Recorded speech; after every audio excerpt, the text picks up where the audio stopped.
నాకు ఇంకోటి చెప్తాను, నాకు ఆ రెండో సాంగ్కి జరిగిన డ్రామా చెప్తాను. అది బయట చెప్పలే, ఇప్పుడే చెప్తాను. లవ్ సాంగ్ చేసాం. నా కెరియర్లో I believe that's one of the best love songs. అది చేసిన తర్వాత మొన్న రిలీజ్ చేశాను కదా, మీడియా వాళ్ళకి పబ్లిక్ థియేటర్స్లో వేసి చూపించి ఇంటరాక్షన్ కావాలి మిగతా స్టేట్స్లో కూడా అని నేను దాన్ని సెన్సార్కి పంపించాను, లిరికల్ వీడియో. కన్నప్పకి లవ్ స్టోరీ ఉందని ఆధారాలు ఏమున్నాయి నాకు చెప్పండి అని అక్కడి నుంచి నాకు లెటర్. సెన్సార్ వాళ్ళు నాకు I was like what this, he had a wife, her name was Neela. Okay, he had a wife, పాత్ర పేరు నాదనాథుడు, అవన్నీ ఉంది హిస్టరీలో.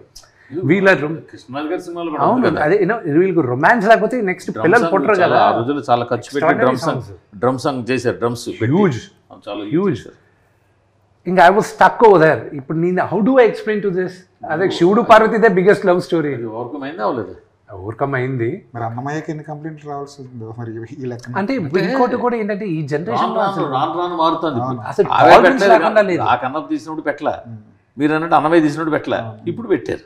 అసలు జనాల్లో కూడా టాలరెన్స్ తగ్గింది. ఈ వోక్ జనరేషన్ అంటారు చూడు, అన్నిటికీ ఫీల్ అయిపోతూ, అన్నిటికీ హర్ట్ అయిపోతూ, ప్రతిదానికి ఇదవుతూ, ఎక్కడో దగ్గర కంప్లైంట్ చేసి. మీకు ఇంకోటి చెప్తాను, నా సాంగ్ ఇంకా లిరికల్ వీడియో శివ శంకరాదే జనాల మధ్య నేను చూపించాలని అది నేను తీసుకొని ఇలాగే థియేటర్స్కి వస్తే అది కూడా నాకు ఇంకా సెన్సార్ అవ్వలా.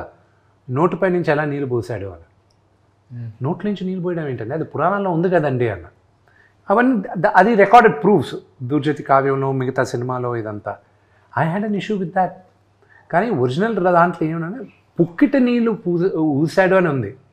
రెండోది ఎంగిలి కూడా ఊసి అభిషేకం చేశాడని ఉంది. సో 2 వర్షన్స్ ఉన్నాయి మనకి. So I think I have more challenges has the censor. పాటల నుంచి ఎంత వచ్చింది ఇప్పటివరకు? శివ ఫస్ట్ పాట అంత రేంజ్లో వెళ్ళిన తర్వాత the data will come always 4 months later అండి. 4 months later, T-Series will have to give us the entire data.